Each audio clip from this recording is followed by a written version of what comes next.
So when I do the work, it's coming from a whole nother level of passion and commitment. I truly feel like the work that I've done within the communities of Houston, learning the skills to articulate yourself when you have certain issues, knowing how to address trauma that you never dealt with before, having certain particular conversations with people that are difficult to have conversations with, but finding a medium to be able to do that.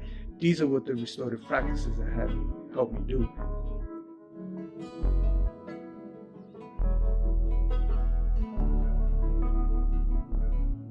Welcome back. This is Translated Success with your boy Carlos Malave and Dre. Last episode, we got into trauma. We did a lot of talking about what we've been through, how to deal with trauma, and the importance of addressing it. Today, we're going to talk about something similar. We touched on it the first 2 episodes, which was conflict and how to deal with conflict. I think it's very important because being educators ourselves, we always talk about things, but then we show how it's done. So I think it's important not just to say it's important to deal with conflict or crucial to deal with conflict. It's important to actually show people how with examples and with demonstrations, and then letting people know how it's done. So that's the premise of today's episode 3 of Translating Success. So to begin off, I spoke about this before in the last episode, Dre, where we talked about being uncomfortable, getting used to being uncomfortable for a few moments rather than having that uncomfortability go for months on end. My wife said this before, and it struck with me, right? And an example of dealing with conflict was with my wife,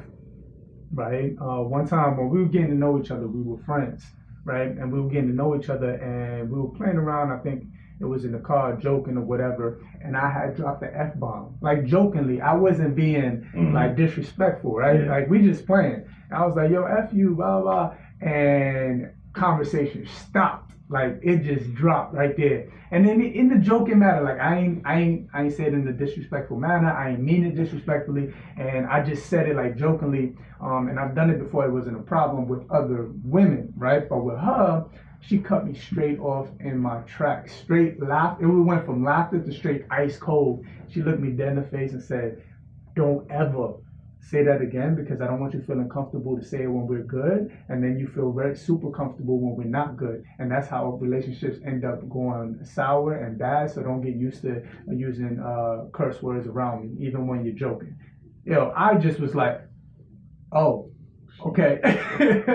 Right? And from that moment on, like it just hit me. And because she caught me in my tracks, and that's where she caught my attention, right? And from that experience, I was like, dang, like, like that actually worked, right? And it's, I think, not being afraid to be disliked or seen a certain way in that moment, which is crazy. Because after she said that, like I was very conscious of not cursing at all around her, right? And it was years before I cursed around her again.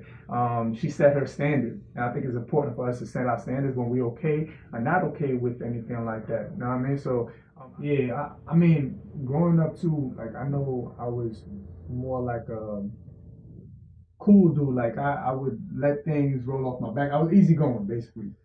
So I didn't get in a lot of confrontation, but I did notice people did stop me in my tracks when I did something that was out of place, or I was corrected, like my wife did. And it kind of changed like my understanding, and it's changed my perspective in that moment. It was like a learning opportunity for me. And I know a lot of people don't see it that way, like being able to be checked. I mean, the way I am now is because a lot of people were brave enough to tell me,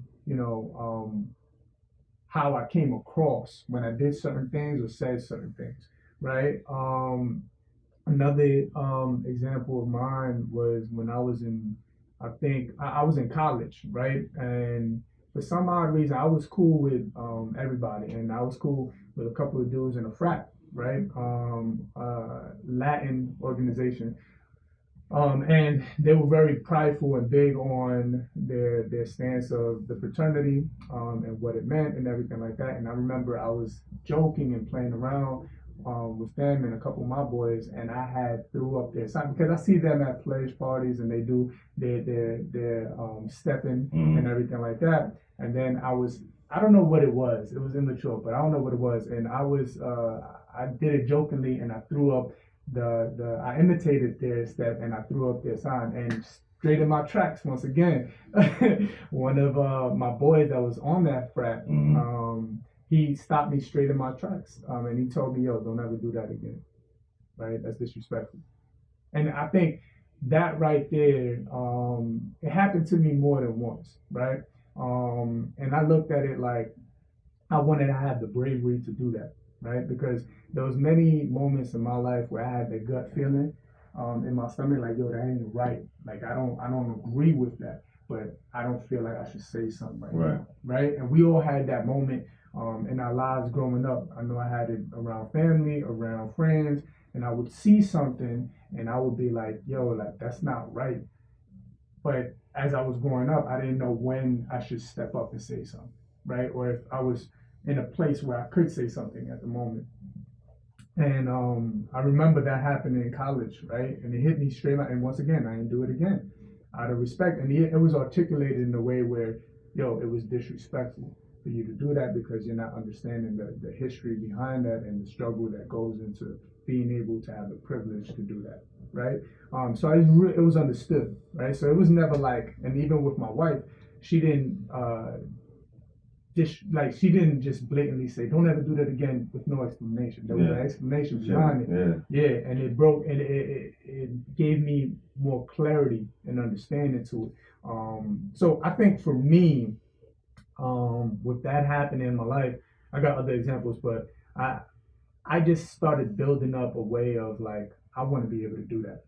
Right now, how do I get to a place of doing that? Because we talked about this in previous episodes, where addressing conflict immediately is very important, but not knowing how to do that. And I think the first thing is identifying that feeling, that nervous feeling, that butterflies in your chest, like, you know what I mean, anxiety, like, should I say something, should I not, is normal for everybody, right? Because of what I've noticed too, I had conversations with those people, like with friends that were capable of doing that, and then with my wife. And my wife broke it down. She was like, I feel the same things you feel. It's that I just do it, right before. And I kind of connected to ball, like, you know what I mean? I was nervous. I was my palms get sweaty right before a game, and right as the ball tips up, like, and I touch the ball and I dribble a couple times, start playing, everything goes out the window, right? And I'm able to focus and calm down. And it's kind of the same idea, the way she was explaining it. Well, I mean, don't you think it has a lot to do with like what's at stake as well? Yeah. Like, it's one thing to like speak up when you have like nothing to lose. There's another thing to speak up, like, I guess, in a situation where speaking up could cost you something. You see what I'm saying? So, because I mean, you gotta think about like the anxiety comes from like the fear of something, or not like the fear of something, but awareness of the situation, right? And not only is like, okay, like there's because I don't think the anxiety comes from seeing something wrong and knowing if you should or not, because you know you should. Yeah. The anxiety is, okay, if I do, what will happen? What will happen after? That is true. You see what I'm saying? That's when the anxiety kicks in. It's like, okay, well, I know what to say. You know, I know who to say it to. That's true. But, you know, am I ready for whatever comes next? You know what I mean? Or what do I think is coming next? So, that's key, man. Yeah, I think a lot of those situations come down to, you know, like what's at stake. And I'm thinking about as well, like, you know, you know, how you explain how your wife came up. Like she had to be, you know what I mean, like strong, like from like how she got here and just all the way up to, you know, so it was like she kind of built that. You know, like she always had nothing, you know what I'm saying? Like she had her back against the wall. So when I can see how, you know, she has that feeling, but she goes anyway because she probably had so many more situations where she had no choice but to go. That's true. You know. I think also that brings me to the point. That's a great point. But it makes me think about where I've gotten in my life where I'm okay with addressing things quicker than I used to be because I've seen how relationships ended up going, right? Things that add up and build up when you don't say nothing, right? Mm-hmm. And when they add up, you start getting pissed off even quicker. Oh, yeah. Right? And you ever had that conversation with someone like, yo, why he tripping? Like, why she tripping? Like, that wasn't off of like the smallest thing, but that's just a reaction to the buildup. Yeah. Right? Like, you've been holding this in for months. Oh, man. Or get to the point where it's like, all you notice is the negative. No more positive, right? You just start so like it's just straight. Okay, let's get on my nerve. This way, why am I here? Like, what? You know what I mean? And it'll be the simplest thing. Like, this dude didn't even pay for his meal, and he asked me to go to this restaurant. Like, right? Like, this dude owe me money, man, and he over here acting like I got him every time we go out. Like, that happens all the time. You've been mad disrespectful a lot, bro. Right? I'm saying though, but like, I think that like the smallest things can build up if you don't say it right away. Yeah. And I think having that in the back of my mind from my experience, and you know what I mean, you have to go through your own experience, but like, so once you start realizing that, you see the importance, like you said, speaking up earlier, like you're building that up, like, yo, I don't want that to happen again. Well, because I mean, honestly too, it's like, it's almost like no better feeling than to be able to be honest. Yeah. Like to feel comfortable with being honest, that's hard to get to, right? Like, cause it's very rare, really. Like it's only a few people that in your lifetime that you're just completely honest with. For sure. Just a few, you know what I mean? I agree. So like when you actually find somebody that allows you to be, to be honest, and then you end up being comfortable with being honest, and then you're able to, like you said, stop that person in their tracks, you know, and feel free to do so because number one, you trust them that they will actually take it seriously. You know what I'm saying? And number two, like they'll trust you, because you actually felt comfortable saying it now. So in the future, you're gonna be, comfortable with saying it then. And 9 times out of 10, you've also developed a way to communicate it without. Building like animosity in between that situation. I think also like putting yourself in the mind frame of being consistent, right? Like I said, my wife was setting her standards. She was setting how she wanted to be treated, right? And cursing was something that was not going to be acceptable, right? So I think having that in your mind, having your standards I think everybody should have their own standards, whether it's before you get into a friendship, before you get into a relationship, you should think about what you want, how you want this to go, and like what things you don't, what are disclaimers basically, right? And I think a lot of people don't think like that. When I was growing up, I didn't think, I just went, right? And then I just went with the flow. And I think as I grew older, I started to understand, like, I want to be seen a certain way. So there's certain things that just can't go down around me, and I can't let people know that I'm cool with certain things, right? Because and then that's how name calling starts. That's how people categorizing you in ways that you don't even, you know what I mean? And it could be just because you didn't never say you were okay with it, but you laughed when they said a joke, right? Or you just didn't say nothing, you just went along with it. Right? And there was many times where, and I'm speaking from experience, like there were many times where I just nodded, I laughed, right? And then I became the pun of the joke, right? And that pissed me off. And I'm like, I don't want that to happen, right? I don't want people to be categorizing me like that. Like, I grew up in a Black and brown community. So for me, and then having my name be Carlos, automatically in my community, I was the Mexican, right? Or, you know what I mean? They'll call me all types of words, but I remember laughing, right? One time. And that was it. And then it became acceptable to the people that were calling me. And the only way I broke free of that is when I stopped laughing. And when I started saying, yo, stop doing it, little by little. And they'll trip or whatever, they'll get uncomfortable, but and then it became easier to do over time. And then just realizing it has to be from the jump, because first impression is big. You know what I mean? First impression is huge. The the way you are at the beginning is how they will always see you in their heads, right? So I think you have to take that into account, whether it's you meeting friends or a potential relationship you see going on with a person, or whatever.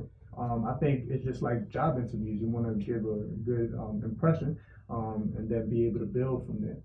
But have disclaimers and stuff is very important. I remember when I was young, there were things going down with family, right? Where I would see, and obviously with my father, right? I would see him say something or do something that I don't agree with, but having the courage, I had to build up the courage to say something because at the end of the day, like he's my father, right? But you're going up saying like wrong is wrong, right? And then also with other like my mother, and then especially with parents, like you feel like you have an idea of what's wrong and what's right, but knowing your place is tough when you're growing up in a household where what I mean, you have to listen and you're under someone's roof or whatnot. So I think building myself up to be able to have those conversations and how to address it. At first, I used to be angry. The way I dealt with anger, the way I dealt with conflict was anger, right? Immediately, especially when someone was close to me, like my father, I would get upset and react in the wrong way, where I start putting myself in a position where he's not listening to me already, right? Because it's not even about what I'm saying, it's about how I'm saying it now, right? And I'm being disrespectful. So he's not going to listen, right? And like I said in previous episodes, I was a teenager. I had a mouth. I had to go through my stages as well. And I was very vocal about certain things that I see go down. And I didn't agree with it. Like, for example, when my father was around his boys or his brothers, the topic of how they viewed women came up. And for me, deep down, like, well, let me not say, men would talk about women in certain ways, like their bodies or the way they should be or whatever. And deep down inside, some of those conversations I just knew was wrong, right? And I felt it deep down inside, but I would sit there and disagree or laugh at times, right? And it made me part of the group where they thought I agreed with them because I, reacted in a way that they thought I was in agreement with them. And then having to break that over time was difficult. But being a kid, like having that feeling, building yourself up so that I can get to a place to articulate myself like, yo, Pa, like, why do you think like that? I think like, and then saying like, hey, I think that's wrong. Like, I felt wrong when that happened. And it took long for me to ever get to that point. You know what I mean? I didn't feel comfortable doing that, right? No one else was doing it around me, and I would be seen as I was soft or a punk. And me having to fight that, I get to a place like, yo, that's wrong. I don't see it like that. And I gotta be cool with that. And it's crazy because the older I got, I started to realize that I'm more of a man because I could say that. I'm more of a man because I could say, yo, I'm not rocking with that. Like, I don't agree with you, and that's okay, right? And because I'm standing my ground and my beliefs, like that's more manly to me now than it was back then. Back then it was like, oh, you're soft, but there's something wrong with you, right? So I had to get into a place of like understanding myself and building the confidence in myself, where like, nah, that's not soft. That's just how I feel, and I have to stand my ground and let people know that this is how I feel. I'm not in agreement with you about that. Like how you view women, how you think women should be treated. I don't agree with that, right? And that's tough growing up in society as a boy. Like there's many times like I see kids go through it now, where they think they have to be a certain way that they naturally aren't. And you can see right through it right now. Yeah. I teach. Well, I mean that natural urge to fit in. Yeah. You know what I mean? That's in all of us. You know? Yeah. And that goes from either side of the fence, whether it's positive or negative. You know, whether it's a church group. You know, you want to fit in. You want to dress like the standard there. You want to, like I said, impress, those who also walk in that path. Same thing. You think about gang. Yeah. You wanna fit in that gang. You wanna talk like them. You wanna sound like them. You wanna move like them. You wanna, wear the same, colors. So it's like think like that urge that we all have as humans to for acceptance. Yeah, for acceptance. Yeah. Like that's what it's in everybody. Yeah.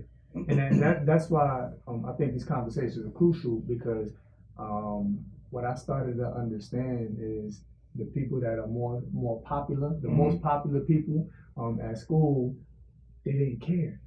They didn't give a damn what people thought, right? And it didn't click till later. After I graduated high school, I was studying all the people that had done it, like were like the most popular, the best athlete, or whatever, and they were the funniest in class, especially the funniest in class. And I had conversations with these people too, where I started to understand most of the mentality was they got to a place quicker than I did about, I don't care what people think, right? I'm just gonna stand out like a sore thumb, right? I'm gonna put myself out there, right? And I think that's what I didn't understand growing up, like to get that popular look. The most popular people was like, they didn't care what other people thought, and they were able to start trends. Well, I think that's what attracts people to is honesty, because it's like, I even talk to my kids, I'm like, y'all gotta be careful about who you make friends with, because if you're known as the kid with the behavior issue, you're just the one who's just not scared to do whatever, and you're just honest, and you're the first kid that's actually free. Everyone else feels constrained within these rules, or they're scared to get a phone call to mom or whatever, so they're never going to do anything like you would do. So don't become someone else's entertainment. Don't let other people live through you. And that was just an example towards kids with behavior issues and the students that I work with. But yeah, man. Man, it's all good. We just we're going off on different tangents. But I remember like with not caring what people think, and then seeing those people be able to stand up for their standards or their beliefs easier because they didn't care. I remember one of these dudes, right? He was in a gang. He was in a gang. He was in the Crips, right? And he saw this kid wear a bandana that was red, and he wore it on his head. And this kid wasn't about that life. Like, he just wasn't about that life. And I remember he was walking into the gym, and I'm cool with both dudes. And my boy that was a Crip just walked straight up to him, and he took it off his head. He dropped it on the floor. He said, "Don't ever wear that again," right? And I know that's pretty extreme, but he had that confidence to be able to do that, right? And the dress was acceptable. And I'm giving you that as an example because I witnessed that. Like, I saw that. I'm like, oh damn, like they were cool until that moment happened, right? And like the other kid wasn't trying to rep any type of gang or whatever, but he crossed the line, right, by wearing something he shouldn't have been wearing, right, at a particular time, and it crossed my other boy's boundaries. So he was able to step up and address him, right? And I think with that premise, I saw that right away. Like the one that wore the red bandana on his head, he never did that again around him in particular, and then other people that were that represented that, right? So I think it just cuts to get to. I think Charlemagne the guy said this. His father told him to get from point A to point B is better to just go a straight line, right? To get to the point, you just go straight through, right? Instead of like going around and just playing around, and there's uncomfortability there, right? You don't want to say nothing because you don't want to hurt the person's feelings. You don't want the relationship to go sour, and we fearful.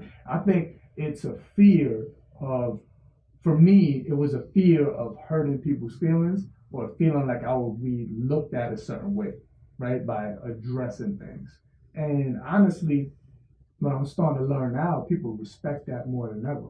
I mean, people that are really trying to be your friends, right? And it's kind of like a way of noticing who's about it or not, right? More quicker, right? So like if me and you are boys and I tell you something that bothers me, right, that you did, right, and address it, it'll be easier for you if you were someone that's trying to like continue this friendship, right? It'll be easier for you to be like, yo, my bad, I understand, right? And I think getting to that understanding quicker is important for kids in school, friendships, relationships, whatever, even family. I think for me, my test was with family. I had both spectrums. My mom's side my mom's side grew up very poor, and my dad's side grew up very poor, right? But my mom's side took the education route, right? My dad grew up on the streets with his brothers. His father wasn't in his life, a lot of trauma, and he kind of made his own life. He got a construction job, hardworking man, boom, created a life, right? But he didn't go the education route. My mom's side, I have an aunt that went to Oxford University, and all the sisters went to college, right? So I think seeing both sides was very helpful for me, where I saw how my dad's side dealt with conflict, which is more like my dad was straight street. It was just like if you disrespected him, he's throwing fists, right? And I remember there's many times we in the car in New York City.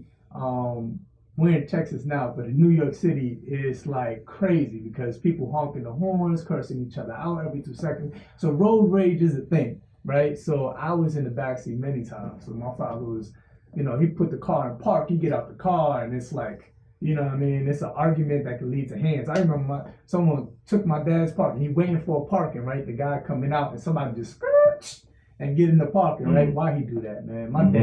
My dad pulled up. He didn't let the guy get out. Like he didn't let the guy get out the car. Like he was like, "Yo, you're moving," right? And so when I see my father, get in fights, like my dad was 5'5", right? So very short, but very built, tatted up, right? And had a mouth, and he would play ball. Right, and I remember I was at the park this one time, and this is why I knew I couldn't mess with my dad. I'm like, yo, he's about that because he had a quick temper at home, but he would control himself around us on the street. Woo! Like I seen this dude, we playing ball, and this dude being rough, and he talking the whole time. This dude like 6'5", right, and he big, he bullying everybody, and he hitting everybody, and he cool with my father, right? They cool, they respect each other, but then he started getting rough with my father. My father was straight up, yo, stop doing that, blah, blah. And he came at him, I was like, yo, what you gonna do? He looking at him like a little man, whatever. I swear to you, yo, I lied to you not. My dad knocked him out.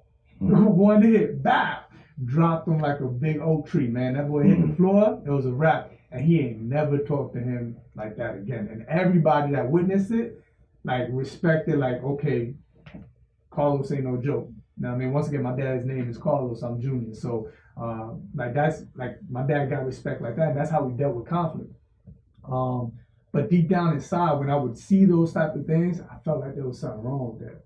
Like I didn't want to be angry like that. I didn't want to deal with anger. I didn't want to deal with conflict like that, right? And then I would see my mom's side where it would be a lot more articulating yourself, having conversations, breaking things down. So I got to see both sides.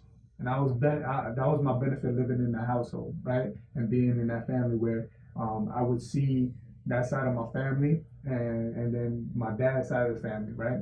Which was good to see. I got to see the contrast. And then being able to talk to my father about like how and why and how to break out of it, right? And he tried.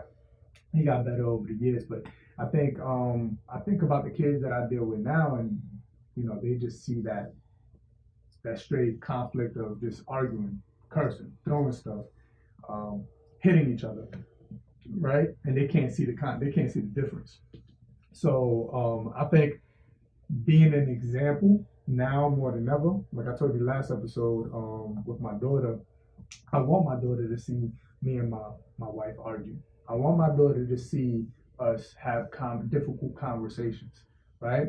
So that she sees a healthy way of it being done, right? For me, I have that in my conscious mind.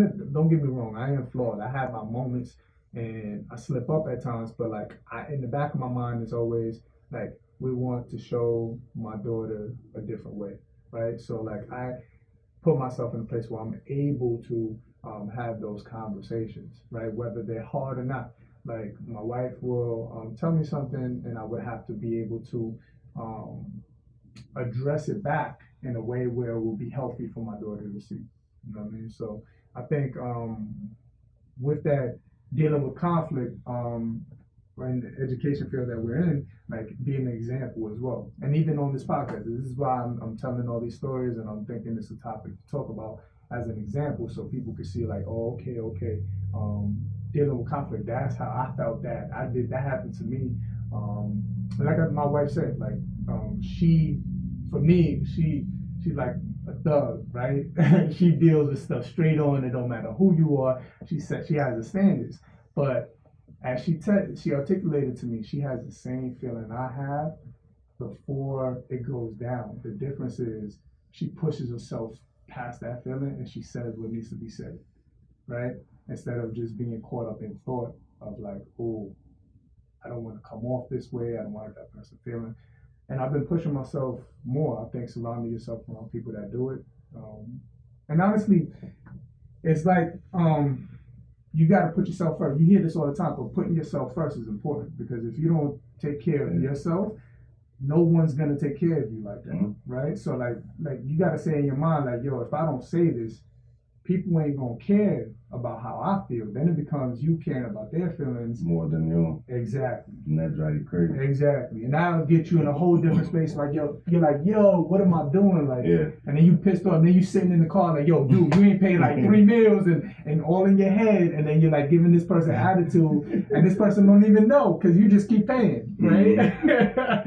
Well, I was put in that situation, and it was just like killing me. I'm like, nah, I got to do it different. I got to take a different route. Yeah. You know what I mean? So it's crazy, man. But yeah, man, I think this is with the and that's crazy. When I got into doing restorative justice and restorative practices within KIT the last couple of years, like I noticed in those practices being relevant to those situations, right? And that's what I mean, like the restorative practices that I'm preaching in my curriculum and I'm pushing into schools. It's a lifestyle more than it is something you do in the confines of school. It don't make sense just to do it at school and then just walk out and just do the total opposite when you're at home, right? It's all about being able to identify what is going on with you and then be able to use those skills to like have conversations with your partner, with a family member, with a friend, and be able to address things right away. And that's one of the things we talk about in my curriculum. One of the lessons is having that conversation with someone and practicing what that looks like, right?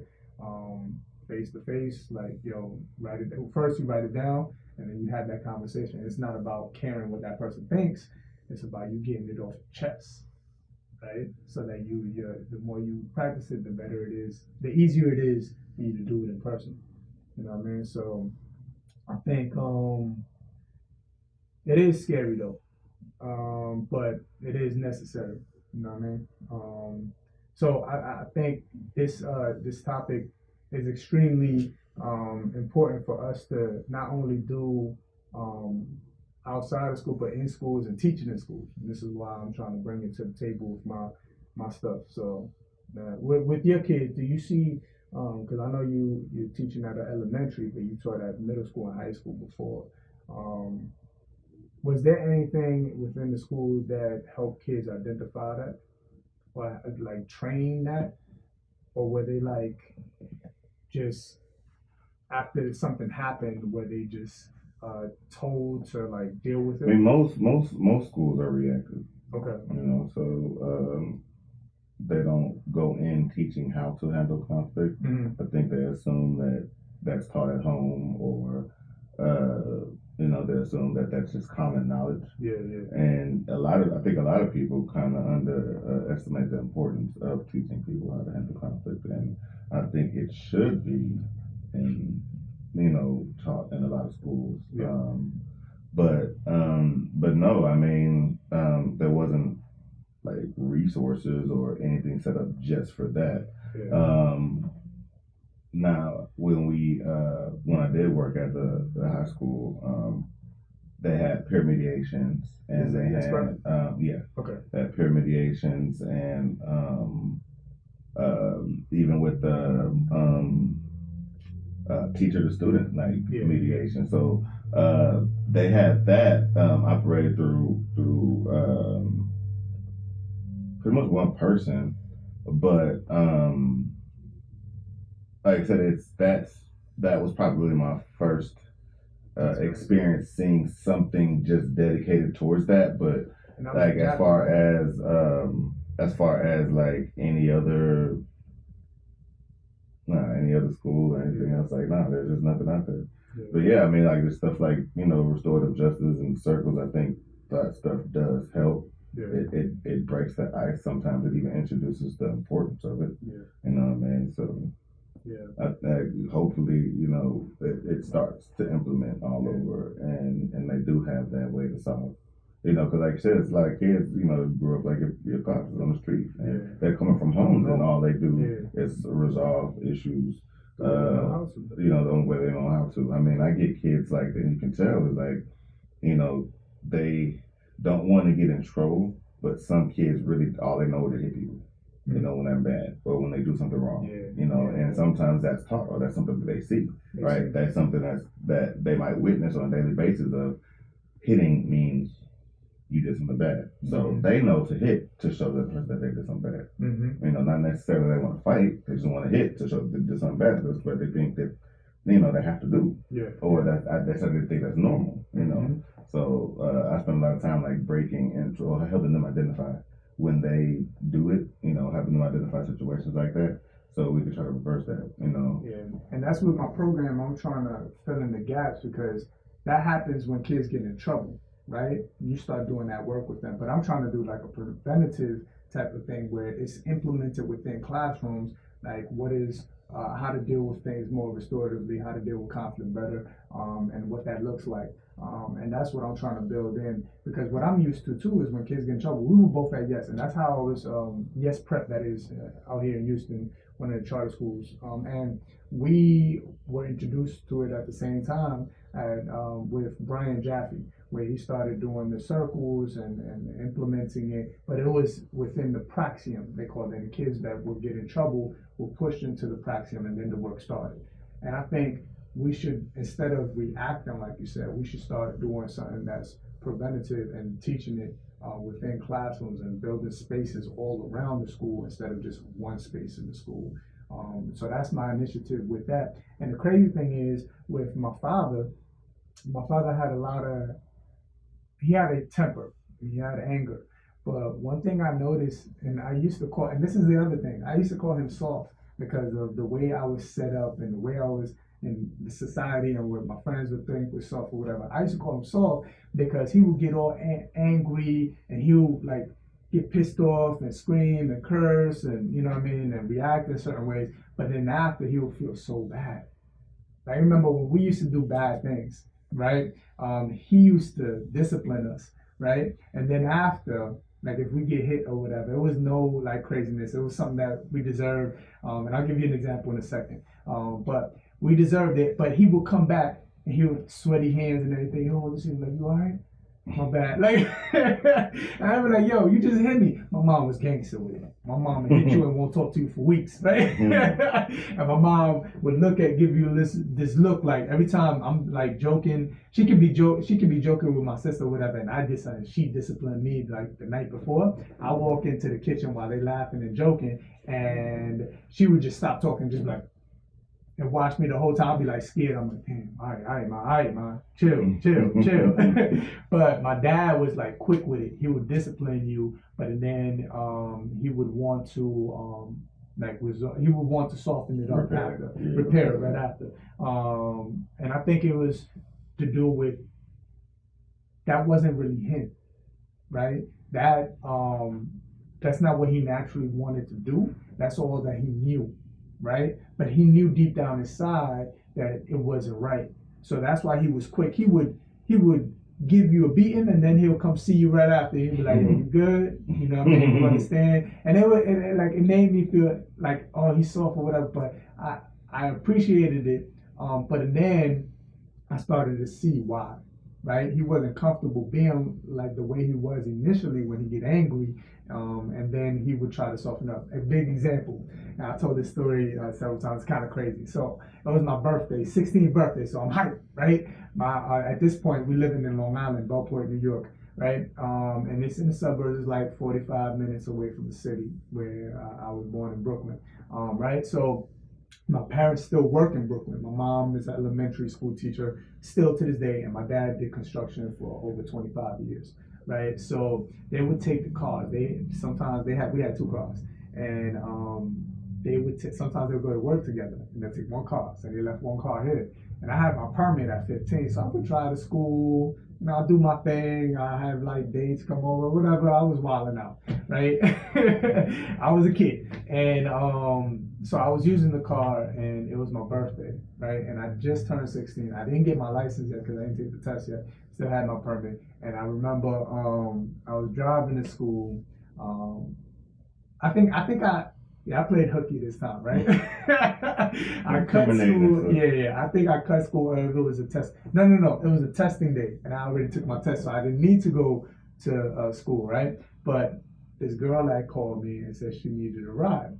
So I'm driving to school. I took the car. I'm whipping. Everybody know I got a whip or whatever. I'm acting like it's mine, and I'm driving. And in front of my school, there's this curve, right, that you turn in, right? And it's deep. So I'm driving, and one of my boys called me like, "Yo, Carlito," right? And I look out the window. I'm like, "Yo, why I do that?" Because I turned back. Yo, my bumper was on the floor. The hood was like on top of the windshield. I'm like, "Damn! Oh my God, what am I gonna do?" Blah blah. So, and the person wilding out, and I dislike people like this, right? She had a Jetta.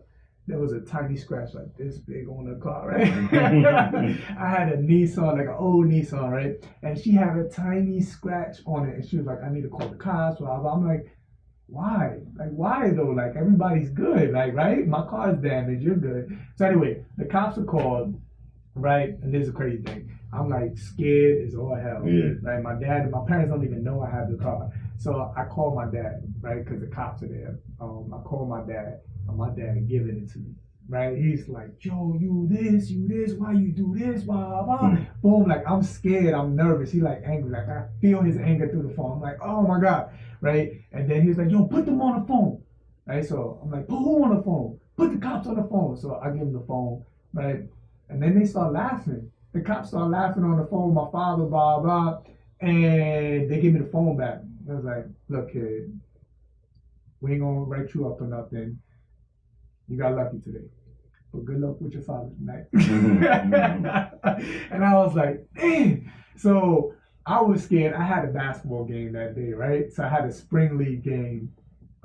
So it wasn't like in a school game, it was away, right? So I had a spring league game, so I was bold.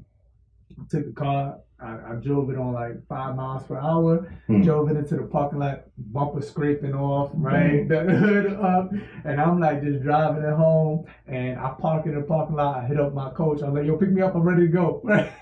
And I go in the car, I go play the game, and I tell all my boys what happened. Some of them saw it, they're like, "Yo, your pop's gonna kill you," because they knew my pops. Everybody knew my pops, right? So he was like, "Yo, pops is gonna kill you, blah, blah, you crazy, blah, blah." So when they drop me off, I'm nervous. I'm like, "Oh my God." And they all laughing, they watching like, "Oh, he gonna get you." So I'm able to get upstairs, right? I'm thinking about what I'm saying. It's like a scene out of like a movie. Lights were dim. He had some spotlight on him. He was on the couch, shirt off, leaned back on the recliner, legs up. like just like this, just waiting, right? And I walk in, I'm like, "Oh." And he the couch is like directed at me at the stairs. And I'm like, "Oh my God." So he was like, "Yo, come in." I'm like, So I'm walking over, and we sitting on the couch, and there's like a coffee table in the middle, right? And his recliner is over there, right? Across from me. I sit in the couch here. So he like, "Yo, tell me what happened." Right? And I'm like, so I started explaining to him what happened. And parents, that's like a trick question, especially when they're angry already. He trying to tell me what happened. I tell him what happened, right? And then he's trying to tell me that I'm wrong, and he's explaining to me as if he was there, right? And I was like, no, that's not what happened. Yo, I swear to God, his legs were up like this on one bound. Boom! He jumped and cleared the coffee table in the air. He's like Spider-Man, like pose in the air. And I'm like this, oh my. He jumped on me and start wailing, bow, bow. And he not hitting me in my face or whatever, but like he knows he's stronger than me. So he just give me, you know what I mean? And I'm like, oh my God, boom, boom, bah, chill, stop. Why you wilding, blah, blah. Right? And I'm like, it was just a call, blah, blah. Aren't you happy that I'm alive? He was like, not why I say that, right? So he just went off on me. So I go into my room. I'm like, you know what? I'm done with this. I'm like crying or whatever. I go into my room and I'm like pacing back and forth. I'm like, yo, I'm done with this, man. I ain't never driving the car again. You gonna be acting like this, blah, blah. I hear a knock on the door. Doom, doom, doom, doom, doom. I'm like, yo, ooh, ooh. And I open the door. And it's my father with a birthday cake. Happy birthday to you. And I'm like crying. I'm like, yo, why you doing this? Why you doing this? And it was just like, that's just a story to show you like and then we cut the cake and he was like, you understand why I did that, right? Damn. But it was like when he was on it, he was like on it and it would switch right away, right? Because that wasn't how he naturally wanted to be. He was a caring, loving man that didn't know how to be like that 24/7, right? To deal with conflict, he didn't know how to be that man and then deal with conflict and not look like he's being taken advantage of. That was his biggest thing, being taken advantage of by other people, because he grew up and he got bullied. He went through a lot of stuff. He got in a lot of fights growing up. He went to school with no shoes. He grew up very poor. His teacher got the permission from his moms to hit him when he did wrong. And then the stuff he was telling me he was getting hit for was like I said in previous episodes, it was uncalled for. It was kind of like more controlling. So there was a lot of trauma there, right? So he only dealt with that stuff like angry, right? And that's not how he wanted to be. He felt he had to be, right? So there was this immediate switch. And that as I grew up, and especially with my dad's passing, right, I started reflecting a lot on why he was the way he was, what actually happened to him, how his mind actually worked, and so that I don't repeat the cycle. Like I said, my grandpa, his father, jumped in front of a car. My dad jumped in front of a train. So my whole thing is about breaking the cycle, so that my daughter's not sitting here one day saying my dad jumped in front of this, right? So in order to break the cycle, I have to like look back and connect the dots, like we said in episode 2, connect the dots looking backwards so that I don't repeat. And the biggest thing was my dad not being able to get to a place of understanding himself better to deal with conflict better, right? And setting his standards. My dad was cool with everybody, and he tried to build, like I said before, he tried to build like a bond of friendship with his children, right? He was like it was more like a brother to brother, like friend type of relationship he tried to build, me while still being my father. So, and then he hated being taken advantage of. So like when I crashed a car, I was like me taking advantage of him. But yet he would be like, yo, you should take the car to go hang out with your boys and blah, blah, blah. But you know what I mean? So for me, it was about, okay, I have to do something different, right? I noticed that, and when you get older, you start seeing like, you always say, I'll never be like my parents, I'll never be like my parents. And then once you get older, you start doing little things like your parents, right? And I started like when I got angry, and still to this day, like I'll get angry and I'll initially want to react like how my dad used to react, right? And then I'm starting to catch myself more and more, like, okay, I need to calm down, right? I need to be more rational. I need to, because that's not how I want to react. I know the results of that, how that's going to turn out, and that's not going to be good. That's not what I want. So let me calm down, dial back, and actually listen. Let me look back and how this can be portrayed differently, right? So doing that breakdown is important for me to deal with conflict now. But yeah, I think with that setting standards, my dad didn't necessarily set standards when he met people or when he was with people. He just was cool with everybody. He let a lot of things slide and didn't address things like either it was a name calling or a thing that they did. And he did it all the way till his passing, where he would be okay. He would act like he was okay with things that we were doing that he wasn't necessarily okay with. He just acted like it. So for me now, it's like I need to cut that off. I'm breaking the cycle, right? So I need to say what's bothering me, what's not okay with me. So I'm saying it straightforward so that I don't repeat the cycle and find a purpose for that. So what I'm telling all of y'all on this podcast is finding a purpose to be able to get that done. And like we said, putting yourself first, because if you don't put yourself first, ain't nobody gonna put you first.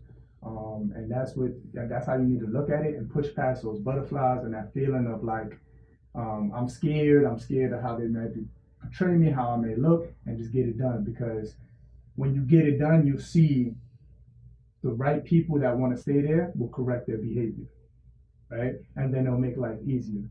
Be uncomfortable for a couple moments of your life rather than a couple months, years, and even more tiptoeing around an issue that could have been handled. Don't be in the car talking about your boy in your head, pissed off, and then it could have been handled months ago. So that's the point of the episode. I mean, I appreciate y'all. I know that it's about some time right there. We'll keep it rolling. I like to keep the conversations relevant. This topic came up yesterday, and I thought it was important to talk about and to connect to what we talked about last week. This is episode 3. I appreciate y'all. Thank you, D. Keep this going. Keep the conversation going. And if you like the podcast, tell us what you think. We got a couple of reviews on iTunes right now and on Spotify. We need a few more. We can always do better with a couple more, you know what I mean? Try to get double digits eventually, but we have 5. Keep them going. Tell us what you think. DM me, message D, or just let us know what you think and what topics you want us to cover. I appreciate y'all. Thank you.